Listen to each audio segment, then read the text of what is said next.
Assalamualaikum warahmatullahi wabarakatuh. Perkenalkan, nama saya Najwa Emilia, NIM 70611 7018. Pada kesempatan kali ini saya akan menjelaskan mengenai keterampilan resusitasi pada bayi baru lahir. Baik, saya akan menjelaskan sedikit mengenai resusitasi itu sendiri. Nah, resusitasi adalah serangkaian upaya yang sistematis dan terkoordinir untuk mengembalikan usaha nafas dan sirkulasi bayi baru lahir sehingga terhindar dari kematian dan cacat menetap. Resusitasi neonatus merupakan suatu prosedur yang diaplikasikan untuk neonatus yang gagal bernafas secara spontan dan adekuat. Nah, ketika bayi baru lahir, ada beberapa aspek yang perlu diperhatikan.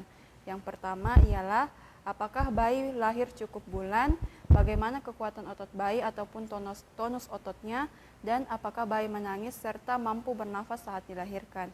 Jika bayi tidak memenuhi aspek-aspek tersebut, maka bayi mungkin perlu mendapatkan resusitasi segera. Selanjutnya, saya akan menjelaskan langkah-langkah dari teknik melakukan resusitasi neonatus. Yang pertama ialah persiapan awal, tentunya mengucapkan basmalah. Yang kedua, konsultasi antenatal. Yang ketiga, persiapan tim penolong. Nah, persiapan tim penolong ini terdiri dari 3 orang, yang satu leader, dan yang keduanya itu merupakan asisten. Ketiganya ini memiliki peran masing-masing untuk bertanggung jawab terhadap airway, breathing, dan circulation-nya. Terus, yang keempat ialah persiapan tempat dan memastikan alat lengkap dan berfungsi dengan baik. Baik, yang pertama, langkah awal. 1. Letakkan bayi di bawah pemancaran panas yang telah dinyalakan sebelumnya untuk menyesuaikan suhunya agar tidak terlalu tinggi. Pastikan yang menangani itu menggunakan alat pelindung diri untuk mencegah dari cairan yang kemungkinan mengandung infeksius. Yang kedua, letakkan bayi dengan kepala sedikit tengadah atau sedikit ekstensi. Nah, yang ketiga, hisap lendir dan mulut kemudian hidung menggunakan sebuah alat. Nah, yang keempat, keringkan tubuh dan kepala dari cairan amnion. Dikeringkan. Selanjutnya, singkirkan kain basah.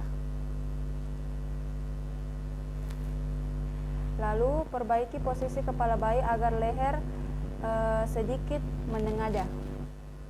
Selanjutnya, pada bayi prematur atau berat bayi lahir sangat rendah dapat langsung dimasukkan ke dalam plastik untuk mencegah kehilangan panas tubuh.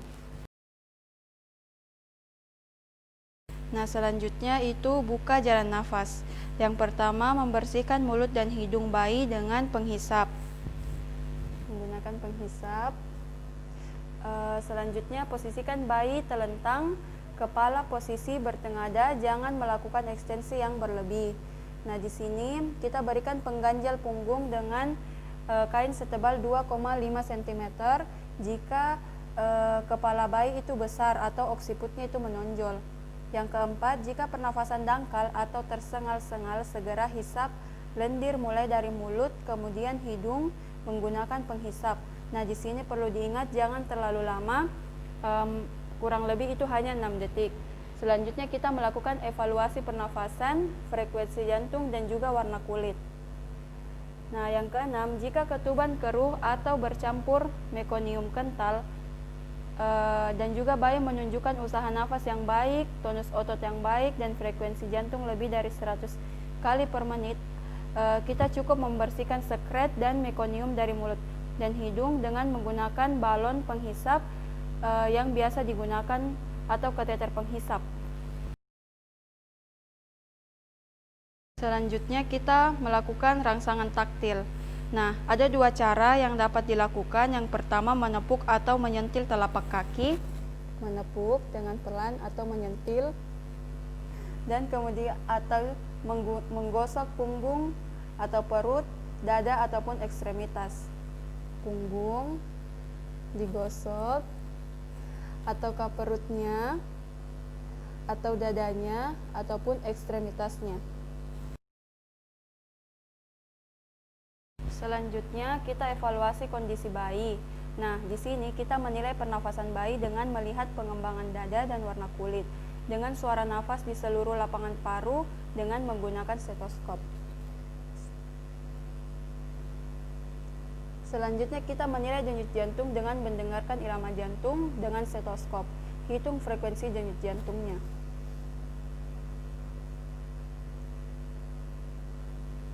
Nah, setelah itu kita menilai warna kulit, apakah kemerahan, sianosis, dan sianosis itu perifer ataukah sianosis sentral.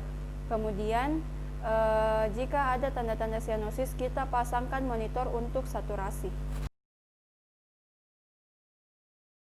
Nah, selanjutnya pemberian nafas bantu dilakukan jika pernafasan tetap tersengal atau apnu setelah rangsangan singkat. Segera berikan pernafasan buatan atau ventilasi tekanan positif mulai dengan tekanan fraksi oksigen sebanyak 21%. Nah, selanjutnya posisikan kepala bayi sedikit ekstensi atau ganjal bahu. Ganjal bahu. Setelah itu bersihkan sekret terlebih dahulu dan pastikan jalan nafas bersih. Setelah itu pasang pipa orofaring. Nah, selanjutnya letakkan sungkup di wajah bayi dengan rapat agar tidak bocor melalui sisi sungkup. Seperti ini. Nah, setelah itu berikan tekanan positif melalui back valve mask atau ambu bag dengan lembut sambil melihat pengembangan dada bayi. Ditekan dengan lembut sambil memperhatikan pengembangan dada bayi. Nah, setelah itu kita evaluasi lagi pernafasan dan denyut jantung secara simultan. Ventilasi tekanan positif yang efektif ditandai dengan pengembangan dada, peningkatan laju denyut jantung, dan peningkatan saturasi pada monitor saturasi. Nah, langkah koreksi yang dilakukan agar VTP menjadi efektif adalah sebagai berikut. Yang pertama, reposisi sungkup atau mask agar perlengketan menjadi sempurna dan tidak bocor.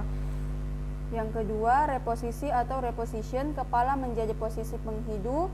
Yang ketiga, membersihkan saluran nafas dan lendir yang menyumbat atau suction dan membuka mulut open mouth agar lebih terbuka. Kemudian menaikkan tekanan atau pressure puncak inspirasi secara bertahap namun tidak lebih dari 40 cm H2O. Dan lakukan pemasangan sungkup laring atau intubasi orotrakeal sebagai jalan akhir. Bila ventilasi tekanan positif tidak efektif, dapat dilakukan intubasi endotrakeal atau pemasangan sungkup laring dan tingkatkan pemberian oksigen mencapai 100%.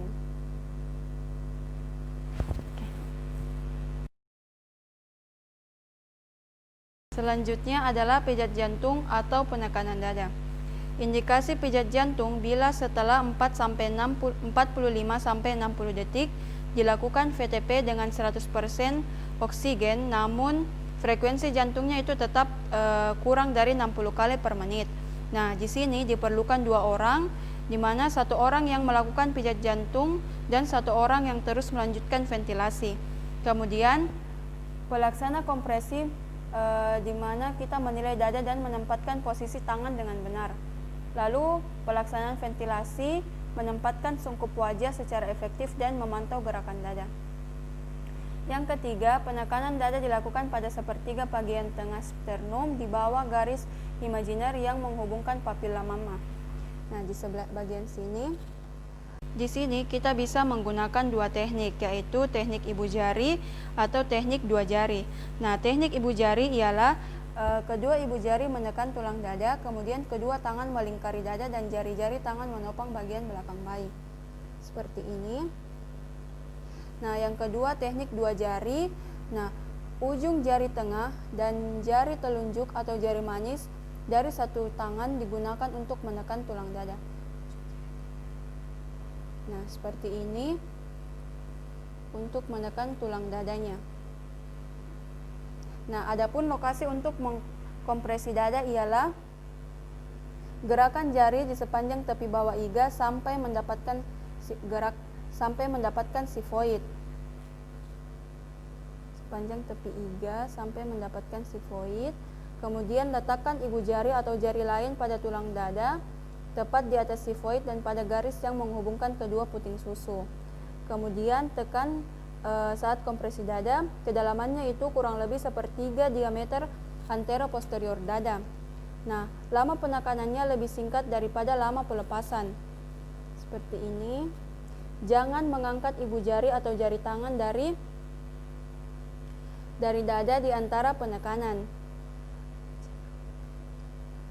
Nah, selama melakukan pijatan jantung, kita perlu memperhatikan frekuensinya, yaitu 1, 2, 3 pompa.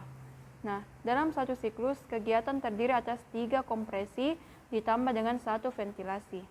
Rasionya 3:1 yang terdiri dari satu siklus selama 2 detik, di mana 1/2 detik atau 1,5 detik itu terdiri dari 3 kompresi dada. Setengah detik terdiri dari 1 ventilasi. Jadi 90 kompresi ditambah dengan 30 ventilasi itu dalam 1 menit. Selanjutnya, setelah 45-60 detik kompresi dada dan ventilasi, periksa frekuensi jantung. Jika frekuensi jantung lebih dari 60 kali per menit, hentikan kompresi dan lanjutkan ventilasi dengan kecepatan 40-60 kali pompa per menit. Yang kedua, lebih dari 100 kali per menit, hentikan kompresi dada dan hentikan ventilasi secara bertahap jika bayi bernafas spontan.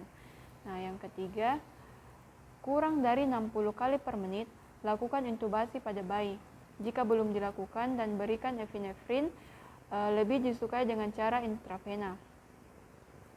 Intubasi menyediakan cara yang lebih terpercaya untuk melanjutkan ventilasi. Nah, bila heart rate-nya kurang dari 60 kali per menit, walaupun telah diberikan ventilasi efektif dengan oksigen 100% dan kompresi dada secara sinkron selama 60 detik, maka terindikasi pemberian obat adrenalin atau epinefrin. Konsentrasi adrenalin atau epinefrin yang direkomendasikan adalah 1:10.000 atau 0,1 mg per mililiter adrenalin atau epinefrin. Terdapat 2 jalur pemberian adrenalin, yaitu intratrakeal dan intravena. Dosis adrenalin atau epinefrin intratrakeal yang direkomendasikan adalah 0,05 sampai 0,1 mg per kilogram berat badan, setara dengan 0,5 sampai 1 ml kilogram berat badan. Larutan adrenalin atau epinefrin. Nah, diberikan tanpa dilakukan flushing dengan larutan NaCl 0,9% dan dilanjutkan dengan ventilasi VTP. Sementara dosis intravena yang direkomendasikan adalah 0,1 sampai 0,3 ml per kilogram berat badan, larutan 0,1 mg per mililiter larutan adrenalin atau epinefrin. Nah, perbandingannya itu 1:10.000. Dosis intravena lebih kecil dari dosis intratrakeal dan membutuhkan flushing NaCl 0,9%, 2-3 mili sesudah diberikan. Nah, pemberiannya itu dapat diulang 2-3 menit kemudian apabila frekuensi nadi masih kurang dari 60 kali per menit. Selanjutnya, pada bayi yang tidak berespon terhadap resusitasi adekuat selama 10 menit, kemungkinan bayi hidup adalah kecil. Selain itu, jika saja resusitasi berhasil, resiko morbiditas terutama kelainan neurologis adalah besar. Oleh sebab itu, resusitasi bayi baru lahir dapat dihentikan jika setelah resusitasi yang adekuat tidak terdapat denyut jantung setelah 10 menit. Resusitasi dapat dilanjutkan setelah 10 menit tersebut jika dipertimbangkan resusitasi ada kemungkinan berhasil dan orang tua yang telah diedukasi menyatakan akan menerima resiko morbiditas yang dapat ditimbulkan akibat dari kegagalan resusitasi tersebut. Baiklah, itulah tadi keterampilan resusitasi pada bayi baru lahir yang telah saya paparkan. Lebih dan kurangnya mohon dimaafkan. Wassalamualaikum warahmatullahi wabarakatuh. Terima kasih.